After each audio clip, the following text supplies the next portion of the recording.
Alrighty, so the meat of the midweek action for match week 11 is in the books, as all 8 games from today's Wednesday action is now in the books. Well, it's actually been in the books for about an hour, as basically I still had to put all the notes here on the board, and you probably now get the story of how it does take a very long time for me to put all the notes that I wrote down on my notebook and put it here on the board. Although I did start working on the first couple of games as the latter part of the Wednesday action comes to a close, because the latter game of the Wednesday action wasn't actually that competitive and the game was kind of already out of reach, so there was really no point of me just kind of keep concentrating and basically not really start writing here on the board, get a head start in terms of writing all of these notes. And you also will find out as we talk about the last 2 games of this Wednesday action and in this review, there isn't going to be as much notes, because that's when the time where I said before I wasn't really concentrating on those match in the latter stage, because it pretty much was out of hand in terms of how the game went. But in terms of overall, when you look at these 8 games, we did had a couple of games I mentioned it was kind of out of hand early on, and it was kind of pretty straightforward, but we definitely did had some games that was very interesting, and it kind of came down to the wire. And one of those games is this game between Montreal versus NYCFC, where Montreal was able to grab all 3 points in this game by winning 2-1 against NYCFC, and they actually thought that they got a opening goal just 46 seconds into the game, as Kyoto was able to put the ball into the back of the net, but the goal was disallowed because of offside, and I gotta say, it was very, very close. And if anything, I think the only reason why this was offside was they didn't really have a good camera angle to see whether or not if Kyoto was actually in an offside position, because if they actually have a better camera angle, maybe he was in an onside position. But because it was not a good camera angle and they didn't have definitive evidence, the call basically stand and the goal didn't count. But then 4 minutes later, or in the 4th minute, Pantemis was able to deny Tajori Shradi from close range. It was a fast start to this game, as there was chances coming in on both ends. Morales tried a long-range effort that goes high before Barazza, who of course starting for the first time for NYCFC in this game and will be starting for NYCFC for a while, because Sean Johnson is not available for this team for Gold Cup duty. He denied Kyoto in the near post, and it was really end-to-end action to begin this game, but NYCFC would get the opening goal, and it's Keaton Parks that scores to make it 1-0 in favor of NYCFC. Lovely long-range effort there to be able to beat Pantemis there to give NYCFC a 1-0 lead, and they seems to carry that momentum because they really started to dominate the possession and started to dictate the play, and Montreal was really starting to get pinned deep, and this is what I fear with Montreal, where if they just are going to sit deep throughout the entire game and let NYCFC play their game, yeah, it's not going to get pretty for them. But in the 40th minute, they got a break, because it was a penalty that was given to them after Ibiaga brought down Mihailovic there, which Mason Toy was able to take advantage of that from the spot. So thank you, Minnesota, in terms of having a player that basically is able to take the penalty and give this team the equalizer right on the stroke of halftime. And as I said, it's all tied up at 1 apiece between Montreal and NYCFC heading into the second half. So we go to the second half, and in the second half, Barraza was able to deny Toy from close range. I thought Barraza had a good game in this one, and the goals that he conceded, I don't think any of these goals were really his fault. Then Keaton Parks drilled one from about 25 yards out, but unfortunately he missed wide before Maxi Morales did put the ball into the back of the net, but unfortunately the ball was already went out of play as the ball was coming into the box, and Max Morales does a good job in terms of being that clinical poacher to basically put it away, but that ball was already out of play, so therefore that's why the goal did not count. NYCFC was definitely trying to get the lead back and was pushing to try to do so, but Montreal would actually get the lead for the first time, and turns out to be the winning goal, and it's Kyoto that scores from Mihailovic to give Montreal a 2-1 lead up to that point. Breon Johnson did try to make it 3-1 and pretty much put the icing on the case, and he actually put the ball into the back of the net here, but for the second time in this game, the goal was disallowed because of offside for Montreal. Then in the 4th minute of stoppage time, there was a bit of a controversy when there was a potential penalty that was given to NYCFC.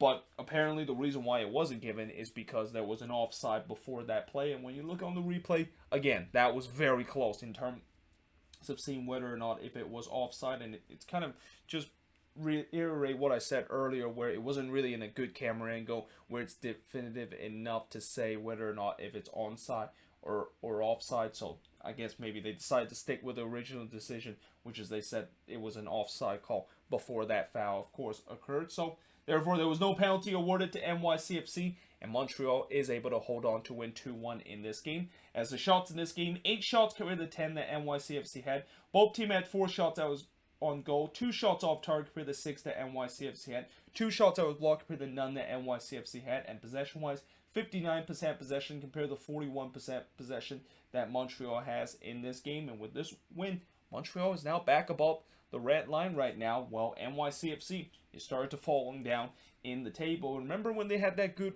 run a couple of weeks ago? Yeah, things have definitely not been so rosy so far for NYCFC, and they just gotta have to move on into their next match and hope to bounce back after this one.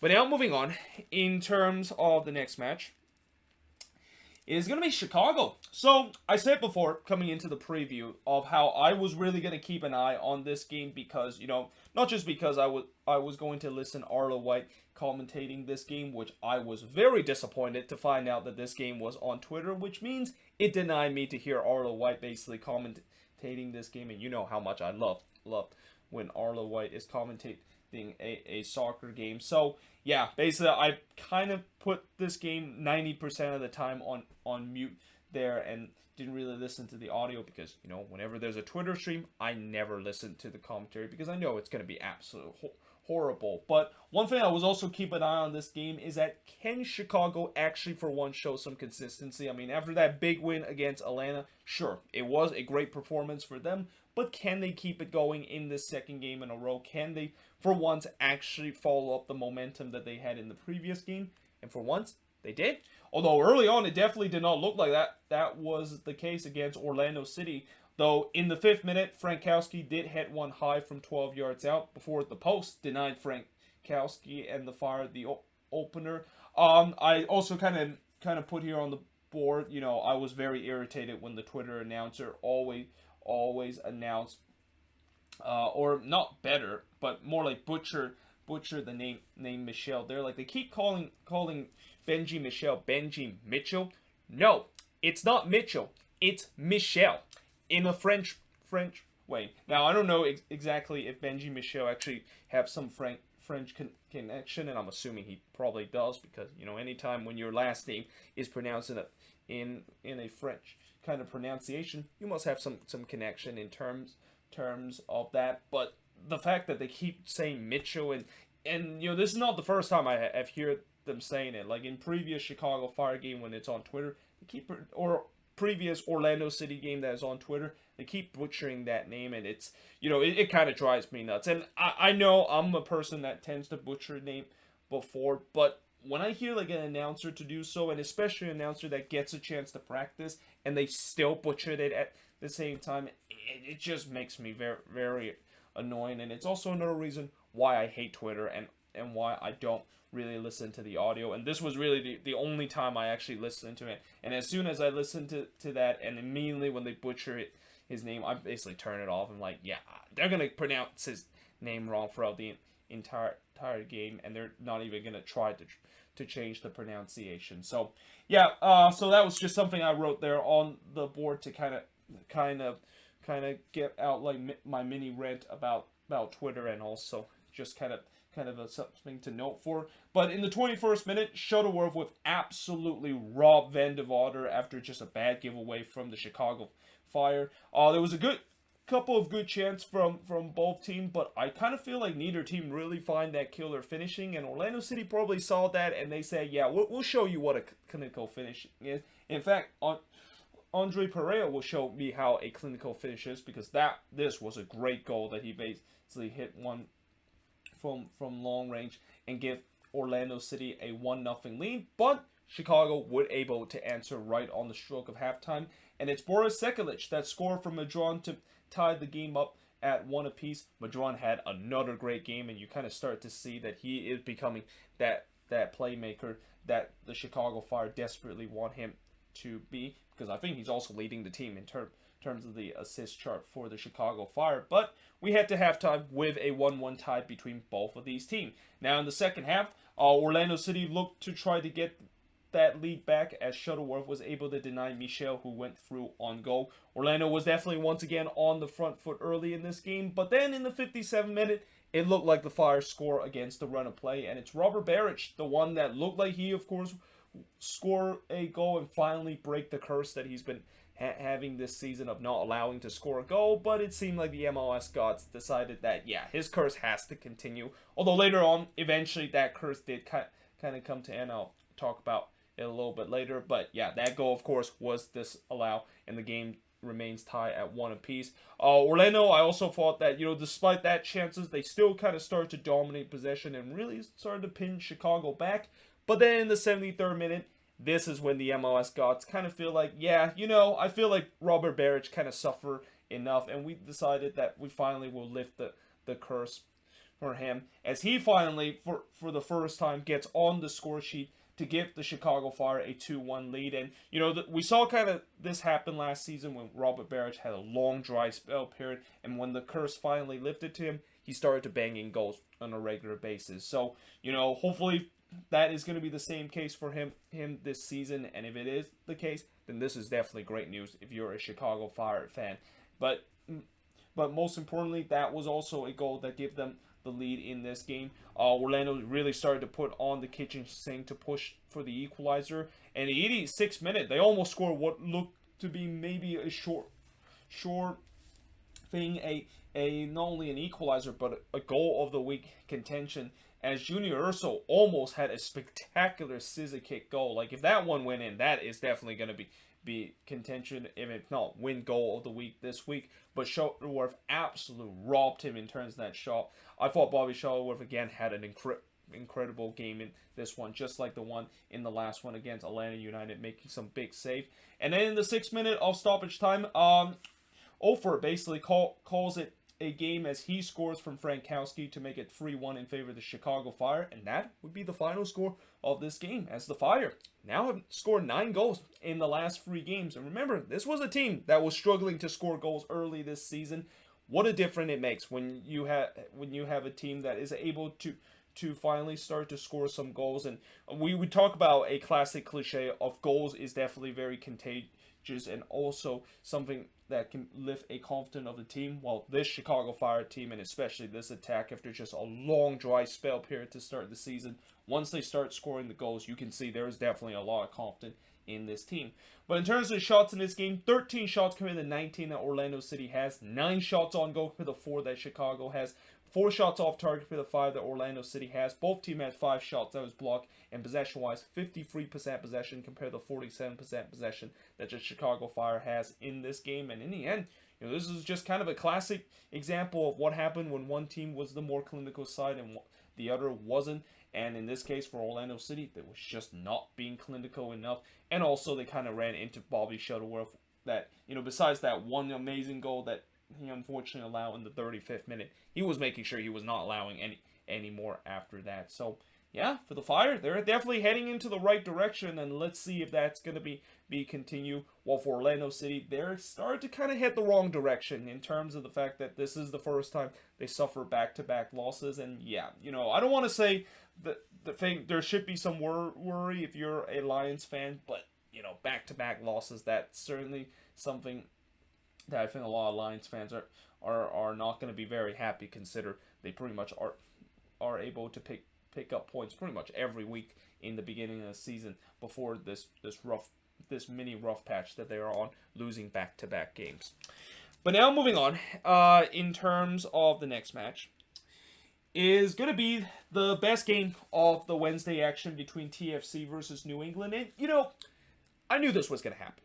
I knew TFC was too good to be that team that was last week, losing 7-1 to DC United. And I knew as soon as, we've seen this before, where as soon as a head coach that has been fired, there seems to be a lot of confidence that is going to be with the team that had a head coach that has been fired, and that the team seems to have the spirit lift because they don't have to worry about their old head coach that clearly they weren't playing for him. And I think this game proves clearly that this TFC team was not playing for Chris Armas whatsoever, because in this game they kind of look like the old TFC of the old against New England in this one. Now this game was delayed for almost an hour and a half because there was lightning in during this game, and the game didn't restart until 8:28 p.m. and this really created a lot of havoc in terms of watching these midweek games, because I already kind of had a schedule in terms of how many games I can watch at a time. And I thought I was gonna have a perfect schedule where maybe I don't have to watch a game or have to not watch a game in at all and have to watch the highlights a little bit later. But this really kind of screwed me over, and it turns out there was one game out of this 8-game action that I actually didn't watch, and I had to watch the highlights in terms of what happened in terms of this action. But in terms of this one in the first half, it was TFC that was able to get the opening goal in this game. And this, Matt Turner obviously is not going to be the starting goalkeeper for New England for a couple of weeks, because he's currently with the U.S. men's national team in Gold Cup, and you can clearly see they dearly miss him, because Brad Knighton, even though he is a veteran goalkeeper and he's been a goalkeeper that stepped in for the Revs before, he's been a while since he have actually been playing between the sticks for the Revs, and you can clearly see he was definitely rusty, because this was just a disastrous moment for Brad Knighton, where it was a simple ball that was playing back, and I don't know, did he kind of misbounce or misjudge that bounce on the turf at Gillette Stadium? Because all you need to do is just either clear this one away, or just clear the ball away. But he decided to kind of let that one bounce as he is near the edge of the box, but the ball never really bounced toward him, and Soteldo basically picked his pocket and puts it into the empty net. So definitely not the start that New England was hoping for, and definitely not a start that Brad Knighton, who's able to get his starting spot temporarily back into the game, and he commit this mistake. Although I thought for the rest of the game, I thought Knighton wasn't actually as bad, and I know he did eventually give up a couple more goals, but really some of these goals that he gave up, there's really nothing he can do. And it seems like New England in the first half, that defense basically decided to take the first half off and decided to not exist whatsoever. But early on, I also saw that there seems to be more energy from TFC, and again, this is not a big surprise, because you can see these players finally free of the shackle of Chris Armas and start to really play for the badge and play for the interim manager. And unsurprisingly, they would get that second goal quickly from that high energy that they had in the first 15 minutes, as Kamar Lawrence would score his first goal for TFC, and his first goal in a while from Pozuelo to make it 2-0 in favor of TFC. By the way, I think that's the first assist that Pozuelo has had so far this season. And remember, Pozuelo, he's been spending a lot of time on the IR table, so it's unsurprising the fact it's been taking him this long until he finally got on the assist chart. But TFC were up 2-0 up to that point. Buxa then trying to make it 2-1 in favor of TFC, as he had a free header but couldn't have the composure to finish that one off and actually go straight to Alex Bono. Before in the 24th minute, it's 3-0 in favor of TFC, and it's Tsubasa Endo who is going to definitely be one that is going to contend for goal of the week, as he scored an absolute amazing goal from long range, and kind of also off balance to here from Soteldo to make it 3-0 in favor of TFC. And the 10,000 fans inside Gillette Stadium was in stunned silence, and I think everybody, when they saw this score, they probably are in stun too. Like, TFC 3-0 up. They got destroyed 7-1 against DC, and they're now 3-0 up against the best team in the East. That's why MLS is a great league to watch, and that's why we always say MLS is such an unpredictable league. But in the 30th minute, Bo did pull it wide from close range, before Knighton did deny Akinyola, and then Gustavo Bo would smack the post, and this would actually be this won't actually be the last time that he would smack the post. Chances was coming in from both ends, as 3 minutes later, Bo would smack the post again, this time on the right side. The Reds were really trying to push for a goal back before halftime, but unfortunately, they weren't able to do so. Actually, Bai did have a chance in the 42nd minutes to do so, but he missed an absolute sitter on the volley from 6 yards out, as TFC surprisingly heads to halftime with a 3-0 lead over New England. Now, in the second half, unsurprisingly, New England continued to press for a goal back, and they eventually would get that in the 56th minute, as Carlos Hill would score an absolute amazing free kick to make it 3-1 in favor of TFC. Knighton then would deny Pozuelo, as TFC were looking to try to restore that 3-goal lead. But then in the 78th minute, it would be 3-2 in favor of TFC, as Buxa would score from Boateng to make it 3-2 in favor of Toronto, and I believe that's the first assist for Emmanuel Boateng in a New England shirt. But in the last 12 minutes of the game, with the way that now it's a 1-goal game, not only it's a grandstand finish, but New England was just putting on the kitchen sink, and you can see TFC was holding on for dear life for the last 12 minutes. And if you're a TFC fans, you were basically sitting on the edge of your seat. But fortunately for you, your team were able to hang on to get all 3 points in this game, as in the end, Toronto able to hang on to win 3-2 in this one. And the shots in this one, 21 shots compared to 11 that TFC had. 6 shots on goal compared to 7 that TFC had. 12 shots off target for the 2 that Toronto has. 2 shots that was blocked for the 3 that New England has. And possession-wise, 61% possession compared to 39% possession that TFC had in this game. And again, no doubt that this was a much needed win for TFC, and we'll see whether or not if this is just a sign of something for them to build on, and maybe they started to get themselves back to the team that we would know of from before, or whether or not if this is just a sign where they just got a head coach that's been fired, and this is just part of that new coaching kind of boost that this team of course had. I mean, every team does have that, where it seems like every time when a coach that's being fired and immediately there's an interim head coach or even a new head coach that steps in, there's always that new head coach kind of boost that gets to the team, and we definitely saw it in full display in this game for TFC. But for New England, it was just a little too late for them. I mean, I didn't think they played badly if you don't look at the first 25 minutes of this game, but when you go down 3-0 in a game, it is always almost impossible to come back from that deficit or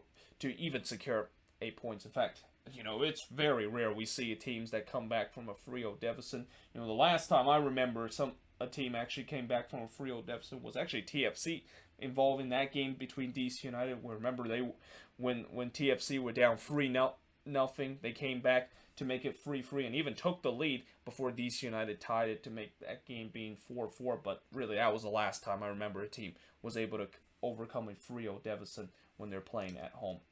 But now moving on, in terms of the next match, is Austin FC and LAFC. So, for Austin, reality basically smacked them in the face in this one. Because remember in the last game where it was really cloud 9 in Q2 Stadium was definitely rocking and was in party atmosphere after that game. Well, in this one, it was still in party atmosphere, but definitely not as enjoyable as it was in the last game, because, unfortunately, those 20,000 fans that was attending this one at Q2 Stadium saw their team unfortunately suffer the first loss ever at Q2 Stadium in the hands of LAFC. Now, in the first half, and by the way, this is also the first time when I watch an ESPN Plus matchup where Austin FC gets the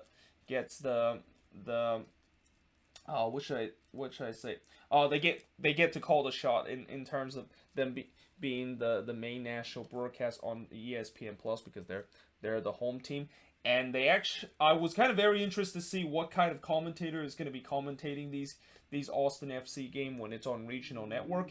And to my biggest surprise, it's actually Adrian Healy as one of the main commentator, alongside with the other commentator that I actually forgot what was his name is. But I was shocked to hear Adrian Healy voice when he was the main commentator for Austin FC. For those of you that don't know who Adrian Healy is. He is the secondary commentator for ESPN.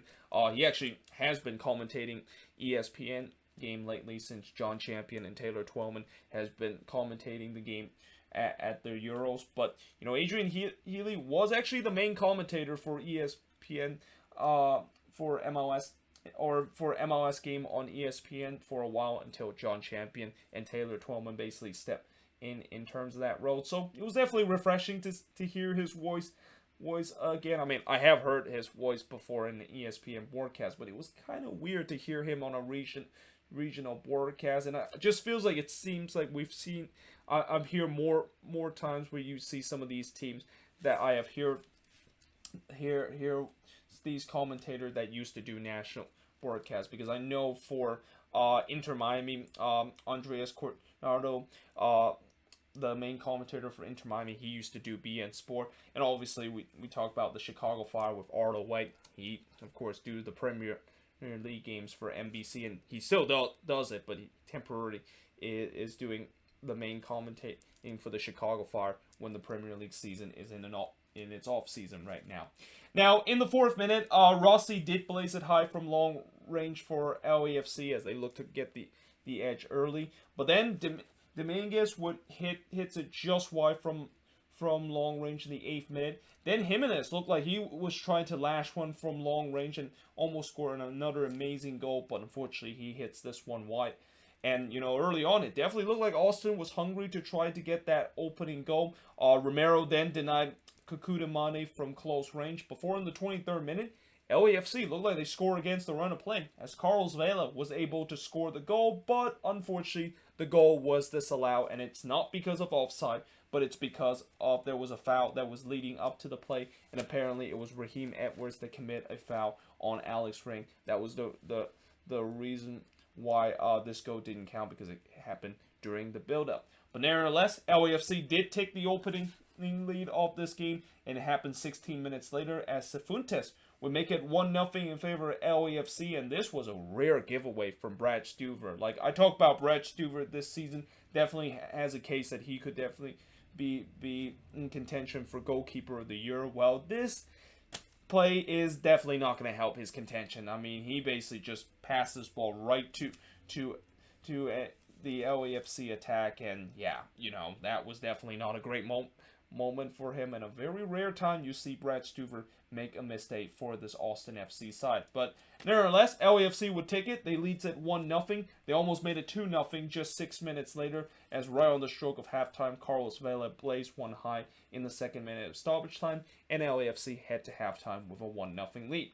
Now in the second half, Verde continued to try to push for the equalizer, and they did it early. But as the half goes, you can definitely start to see that Austin attack would start to stall out, and I thought LAFC really do a good job in terms of shutting down this Austin FC attack, and also trying to go on a counter attack to get that second goal. Now Alex Ring did have a big chance in the 74th minute from close range, but unfortunately he missed that one wide. There was a shout for a penalty in the 85th minute after Murillo of course brought down Perez, and indeed that foul was given, but unfortunately it happened outside the box, so no penalty was given there. Before in the 89th minute, Rossi basically called it a game as he scored from Carlos Vela to make it 2-0 in favor of LAFC. Always love to see when Rossi and Vela combine on the goal scoring sheet and also on the assist chart, as we saw in this play. And like I said, that goal pretty much killed any hope that Austin has in terms of getting an equalizer late in this game, as in the end, LAFC were able to become the first team to ever walk away with all 3 points at Q2 Stadium. And the shots in this game, 14 shots per the 12 that LAFC had, 4 shots on goal per the 6 that LAFC had, 8 shots off target per the 4 that LAFC had. Both teams had 2 shots that was blocked, and possession-wise, 60% possession compared to 40% possession that LAFC had in this game. And, for Austin FC, they kind of had the same problem as they had in the first couple of games, where they looked good in terms of some of their build-up, but they just could not put the ball into the back of the net. And, in the defensive wise, once again, they weren't really solid, and they, make that bad mistake in the first half that got themselves behind the 8 ball. And once they started to chase the game, you just kind of had a feeling that they were probably not going to get the equalizer, and eventually when they did concede that second goal late in the game, you knew that their hope of trying to get an equalizer were all but gone. So yeah, you're just gonna have to move on from that game. But for LAFC, a big win for them, consider they are starting to now slowly climb themselves back up near the above the red line and trying to get themselves where they probably should be in terms of near the top part of the Western Conference. But that being said, I am now going to change sports and look at the last 4 games that happened in terms of the Wednesday night action. But yeah, moving on in terms of the next match, and you know the old cliche, all good things always has to come to an end.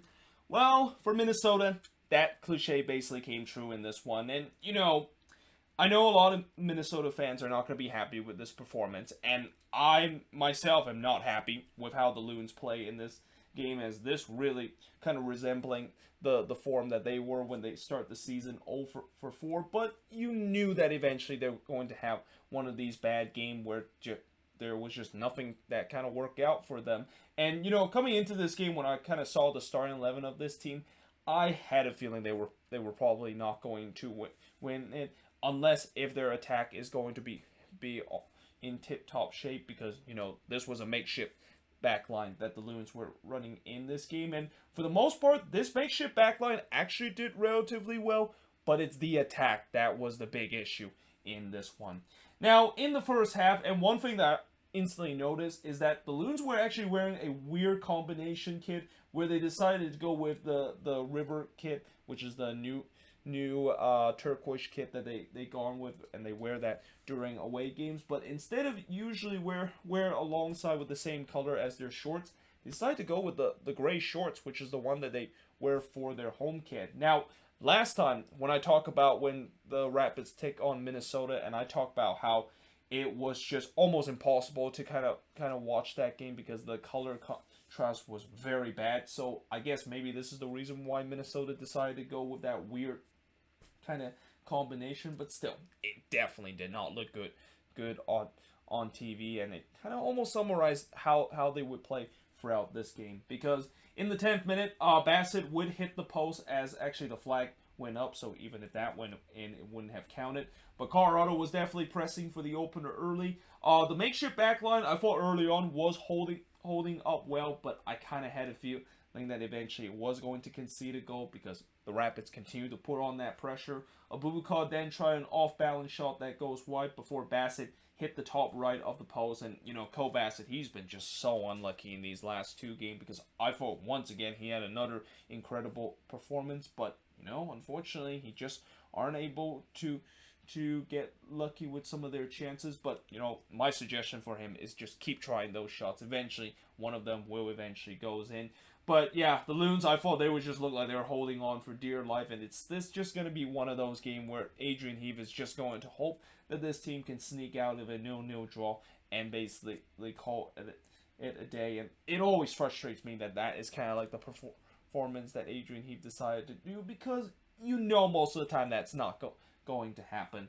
And, you know, as the game goes on, there was actually some pushing and shoving between both of these teams, before in the 41st minute, Miller would absolutely rob Cole Bassett, and Mosqueda actually had a chance on the follow-up. And actually, this was a weird kind of play where young Greg was trying to clear this ball away, and he basically just kind of cleared this shot and hits Mosqueda, and that shot actually redirect back toward goal. And fortunately, Miller was able to have some good reflexes there to basically get that one in. But that could have been one where those weird deflection could have easily ended up to be the first goal for the Colorado Rapids. But nevertheless, the Rapids eventually would get that first goal, and it's Brian Galvan that scored from Rubio to make it 1-0 in favor of the Rapids, and this goal will definitely be in contention for goal of the week, alongside with the goal that Perea and also Subasa Endo scored in that game between TFC versus New England, because what a goal that is. I mean, you can maybe question the closing down from the Loons defense there,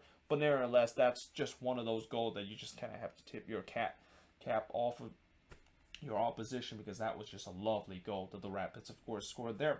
But yeah, the Rapids, of course, head to halftime with a 1-0 lead, and in the second half, pretty much the same thing. Costa then tried a long-range effort that just goes wide.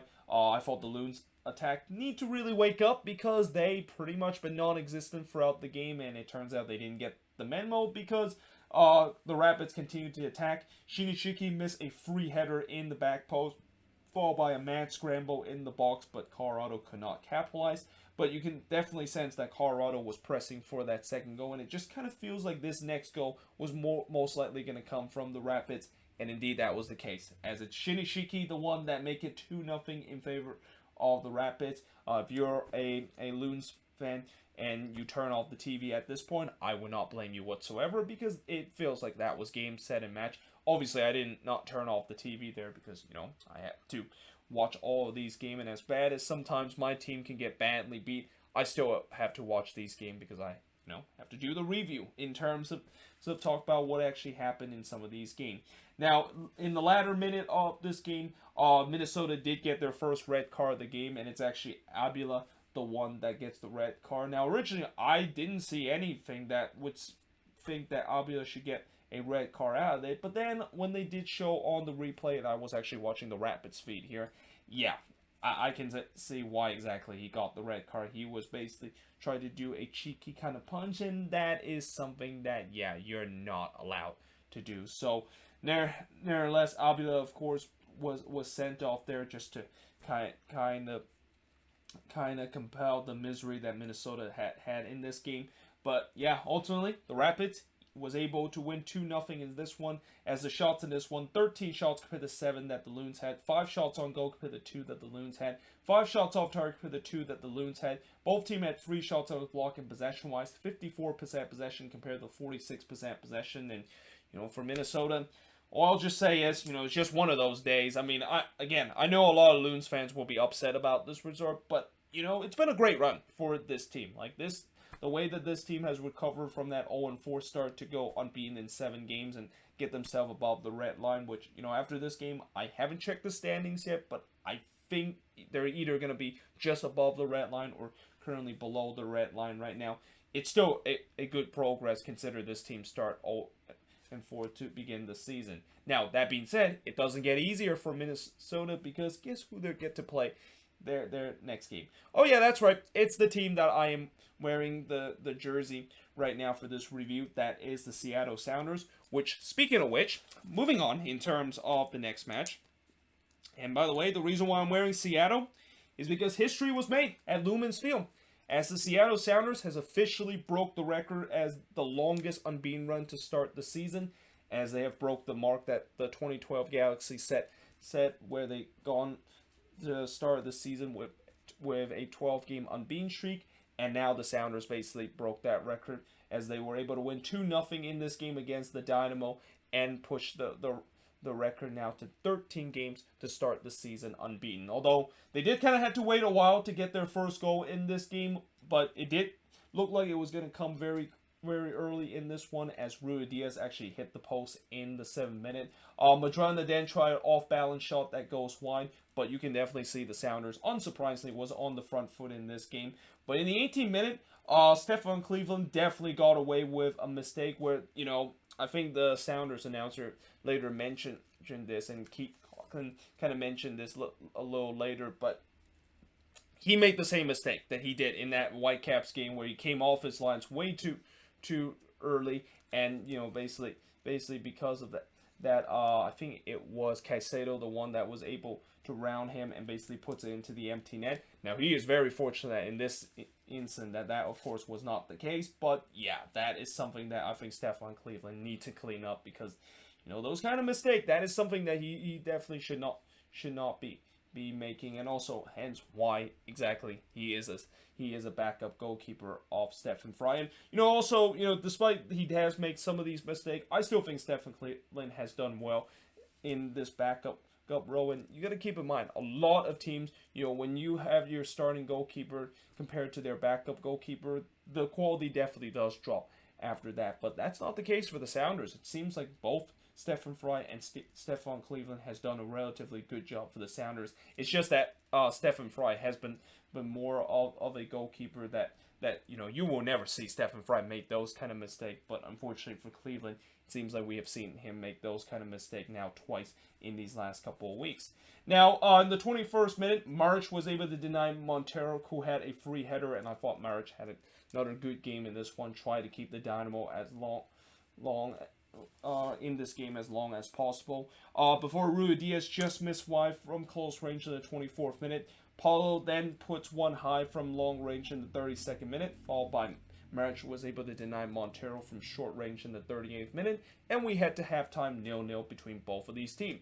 Now in the second half, at the hour mark, March with a full stretch save to deny Kellen Rowe from long range there, but Rowe would eventually beat March just 2 minutes later as he scored from Rodan to make it 1-0 in favor of the Sounders, as the Sounders finally made the pressure that they had throughout this entire game paid. And then ultimately they shut this game down in the 4th minute of stoppage time as Ruidíaz would score from Smith and Montero to give the Sounders a 2-0 lead, and that would be the final score of this game. As in the end, the Sounders of course won 2-0 against the Houston Dynamo. And the shots in this one, 19 shots compared to 11 that Houston has, 6 shots on goal compared to 4 that the Dynamo has, 2 shots off target compared to 9 that the Sounders had, 4 shots that was blocked compared to 5 that the Dynamo has, and possession-wise, 48% possession compared to 52% possession that the Houston Dynamo has in this game. And, for the Sounders, this is pretty much business as usual in terms of them able to beat the teams that they're expected to beat and get all 3 points in this game, and also now owns the record as the longest unbeaten stretch or the longest unbeaten streak to start the season at 13 games. But now moving on in terms of the next match. And I probably should have switched RSL into this position and switched Vancouver into this position because, let's be honest, as I said back in the preview, this was a home game for RSL. And you can even hear it from the fans. Like, they even, I think, had some of the supporter group of RSL basically sitting in the same area. And, you could basically, hear the noise here, and you would probably would have guessed wrong 100% that you realized that RSL was actually the road team in this one, because they weren't. Like, they were basically the home team, and this is what I warned Vancouver when you decided to allow Rio Tinto Stadium to have fans in the stands, and you're basically playing against your landlord. You know what's going to happen. And nevertheless, in this game, this was not only even worse than what we saw in terms of the last landlord versus renter battle between Vancouver versus RSL, but this is definitely a game that, there's definitely some question that has to be asked with Mark Dos Santos and also this front office of Vancouver, where maybe we might see a change coming soon, because this was just an absolute disastrous performance that they had against RSL, and it kind of got off to a disastrous start just 1 minute into the game as DeMar Krylak would score from Herrera to make it 1-0 in favor of RSL. By the way, Thomas Hasel actually gets the start in this game, and I was actually very excited to see Thomas Hasel playing in this game, because you know how much I love this kid and how much the heroics that he made last year was incredible, and it was kind of unfortunate that he did suffer an injury late in the season. But yeah, this game was definitely not one of his best games, and let's just say maybe this is a game where, since he hasn't played in a very long time, and I kind of said the same thing earlier with Brad Knighton with New England, when you haven't played for a very long time and you step in straight away, it can get very difficult. And yeah, the first real test that Thomas Hasel has to face, unfortunately he wasn't able to pass that. But early on, as I mentioned, RSL really dominated early in this game, but the Whitecaps eventually did ride out the early RSL storm and started to have possession. And by the way, no pun intended in terms of that. But I also thought that it was a very ugly game, and I thought neither team really got a lot going on the attack in the first half. The only real attack we did saw for the remaining of the first half was Hasel able to deny Bobby Wood, who tried to score his first MLS goal there, before Caicedo had a free kick that goes straight to Ochoa. But we had to halftime with RSL getting that 1-0 lead that they had back in the first minute. Now, in the second half, Ochoa would absolutely rob Brian White, who was actually through on goal here. I thought David Ochoa had a much better game in this one, and definitely had a game where I didn't see him bobble those kind of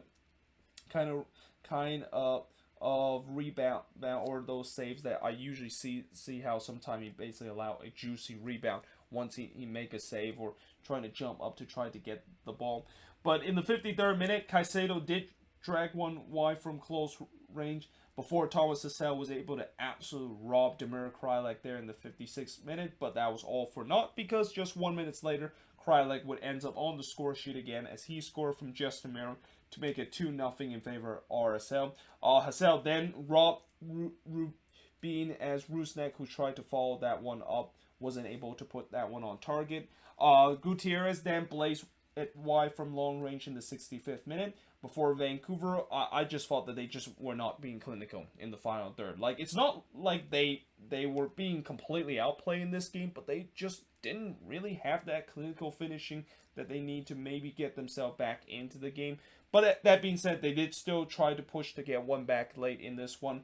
But ultimately, it was all for naught because there was a penalty that was given to RSL in the 71st minute after Brown basically brought down Meram in the box, and basically even on the follow-up, he actually catch his leg in Justin Meram as he brought him down in the box, and Meram had to receive some treatment and especially some concussion protocol because that was definitely ugly to see how Brown's leg basically caught Meram in the head there. And when you saw that happen, the first thing you hope is that hopefully Justin Meram did not get knocked out because of that, because we've seen that happen before, and that is always a very scary injury to see, or a scary contact to see on a soccer pitch. But the good news is Meram was okay and he was able to stay in this game, and Rusnak was able to put away that penalty to make it 3-0 in favor of RSL. Before in the 4th minute of stoppage time, Julio would make it 4-0 in favor of RSL to pretty much put the icing on the cake. And yeah, that would be the final score of this game, as RSL had 18 shots compared to 10 that Vancouver has,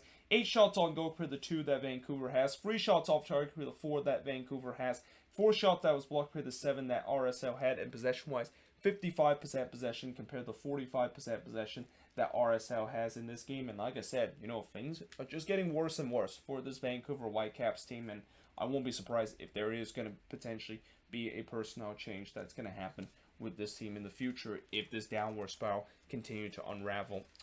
But now moving on into the last game here on this board is going to be the Galaxy versus FC Dallas, and this is also another game that was relatively straightforward, and there wasn't really a big surprise knowing the fact that the Galaxy were always going to be the one that are favored to get all 3 points, and they did exactly that. Although this was a game where, after seeing what happened in the last game where they weren't able to take away their opportunity, it seemed like they decided to make amends of it and actually put away the chances that they were given throughout this game. Now, in the first half, 7 minutes in, Jimmy Mao was able to rob Cabero on a diving header, and it was unsurprising to see the Galaxy were well on top early in this game, and they were rewarded with a goal in the 16th minute, and it's actually a first ever goal for Ryan Ravelson, who scored from Vasquez to give the Galaxy a 1-0 lead. Obviously, Ryan Ravelson, I believe he comes out of the Galaxy Academy, or maybe he was actually signed from the Galaxy, but he got a debut in this game, and it was definitely a dream debut with him scoring the first goal for the Galaxy to give them a 1-0 lead. Maurer then denied Zubak in the 25th minute, but you can definitely see LA was smelling blood for that second goal, and they would get that second goal just a couple of seconds after I wrote that note, because it's Kevin Cabero scoring his first goal from Legit to give the Galaxy a 2-0 lead. So if you're a Galaxy player and you're looking to try to score your first goal for the team, tonight is definitely a good night for you, because we saw both Ravelson and Cabero able to score their first goal for their club in this game. And also at that point, it was 2-0 in favor of the Galaxy. Villafaña then almost made it 3-0 as he struck the post, and I thought this was going to get ugly early in this one. I don't know why I said this is going to get early. I guess what I'm trying to say, this one is going to end very early, because we know this one is going to start to get out of hand. And in fact, they even show a graphics on the Sportsnet Spectrum, saying that the shots was 5-0 in favor of not Dallas. I don't know why I wrote Dallas there. I think Dallas fans would hope that is the case, but it's actually in favor of the Galaxy there. In fact, I can just change it here in terms of the notes. Again, I decided to write very fast in terms of these notes so I can get this review up, but sometimes I write it too fast and I make mistake in terms of that. But either way, in the second half, it would be 3-0 in favor of the Galaxy, as Zubek would score to make it 3-0 in favor of the Galaxy at that point, and this was a rare mistake from Ryan Hollinshead, who we know he is one of the veteran defender for this Dallas team, and he just made a rare mistake where he was trying to make a diving header back toward goal. And anytime when you're a defender and you're trying to do that, you better hope you get that one correctly, because if you do not get that one correctly, you're basically going to let that diving header not really hit with a lot of power and basically let an attacker gets there, which Zubak was able to do so, and he calmly slots it in to make it 3-0 in favor of the Galaxy. Now, just 6 minutes later, Hara did try to shoot one that was actually clear off the lines by Depew, and I thought the Galaxy did start to kind of take their foot off the gas, which I don't blame them, because when you're 3-0 up with 30 minutes to go, you are going to start to take your foot off the gas a little bit, and Dallas did start to get back into this game, and they eventually did broke the clean sheet for the Galaxy as they score in the 71st minute, and it's Franco Jara, who, this season it has been a huge disappointment for him this year, but he did get on the score sheet in this one, as that would make it 3-1 in favor of the Galaxy. But even with that goal, I didn't think the Dallas had any shots of coming back from this one, and that kind of really woke up the Galaxy a little bit, as they almost looked like they were trying to realize that they can't just take their foot off the gas too much to let Dallas back into this game. And just 3 minutes after they conceded that goal, Grinsteer clearly should have made this 4-1. Like, he was through on goal, but unfortunately he missed that one wide there, and kind of just summarized some of the bad finishing that the Galaxy had in the last game. But the good news is, as I mentioned, in this game, the Galaxy were much more clinical in this game, and this is something that they definitely need, knowing the fact that this is the second game in a row they do not have Chicharito, and we don't know exactly what the status and the health is for Chicharito, but, the longer he's not going to be with this team, the more the Galaxy need to have these kind of performance where they need to have different goals scored that is not named Chicharito ending up in the goal scoring chart. But yeah, in the end, it ends in a comfortable 3-1 win for the Galaxy, and the shots in this one, 12 shots compared to 13 that Dallas had. Both teams had 5 shots on goal. Both teams had 5 shots off target. 2 shots that was blocked compared to 3 that Dallas had, and possession-wise, 53% possession compared to 47% possession that the Galaxy has in this game. But yeah, there you have it. That is pretty much it for this review. Let me know in the comments below, what do you think of this video and all these 8 games that's going to be happening on Wednesday. Now tomorrow we're going to have 2 more games that is going to happen, and unfortunately these next 2 days I have a 1 to 9:30 p.m. shift, so it's going to be unfortunate that I'm not going to be able to watch these games, but I'll make sure I'll do watch the 15 minutes condensed highlights at the end, so I wouldn't miss some important action that happened in some of these games. And I might even watch the whole Hell is Real derby and the replay of that, because since that game is going to be on ESPN Plus, I can easily access that and basically watch the replay of that game on ESPN Plus, because after all, the Hell is Real derby is a big game, and it is a game that is worth for me to kind of just watch shit again to see what really happened, and me kind of putting it on a single board. But nevertheless, until then, hope you guys enjoyed this video. If you do, make sure you guys leave a like, smash the subscribe button, and yeah, I of course will see you guys next time.